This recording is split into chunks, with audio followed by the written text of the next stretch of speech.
Né dans une petite ville de l'actuelle Biélorussie, Chaim Soutine a 20 ans quand il débarque à Paris en 1913. Grand ami de Modigliani, le peintre développe très vite un style fiévreux.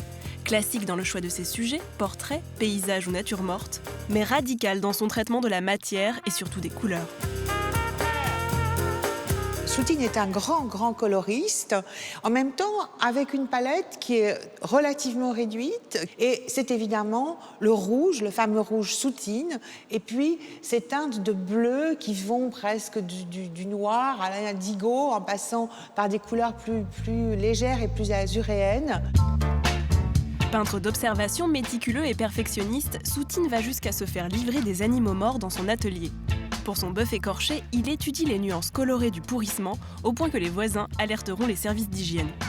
Ils ont piqué la carcasse avec du formol qui a empêché la carcasse de continuer à se décomposer. Sauf que Soutine était très déçu après, parce que sa carcasse, elle n'était plus vivante en quelque sorte. Et ce qu'il voulait, c'était ça, c'était ce rouge, c'était ses entrailles, c'était cette couleur rutilante. Et elle était devenue, marron, je suppose, très terne.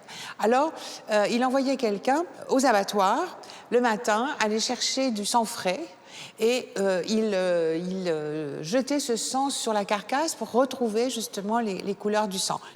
Le comédien Denis Lavant est fasciné par le peintre. Et question folie artistique, on se dit qu'il s'entendrait bien. Il a trouvé une voie personnelle à son époque. Et il est très conscient aussi de la peinture, de sa place dans l'histoire de la peinture. Et c'est un énorme travailleur, comme on parle Rimbaud un petit peu, quoi. Des forcenés, des galériens quoi, artistiques, de l'art, de la poésie. Acharné, Soutine travaille en série et va jusqu'à détruire les toiles dont il n'est pas satisfait. Passionné par les maîtres anciens, son fameux bœuf écorché est une variation d'un chef-d'œuvre de Rembrandt.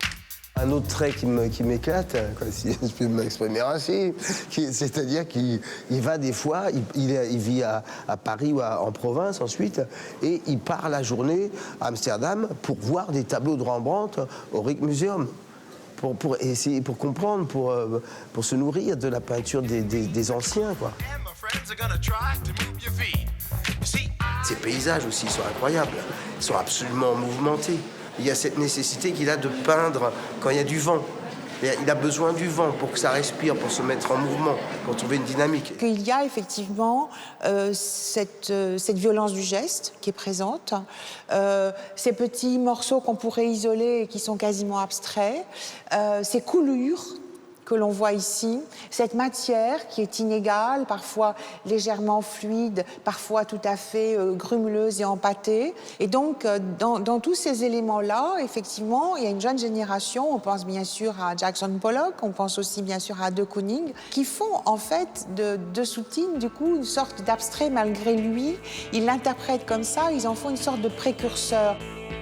Pollock, De Kooning, mais aussi Francis Bacon ou Lucian Freud.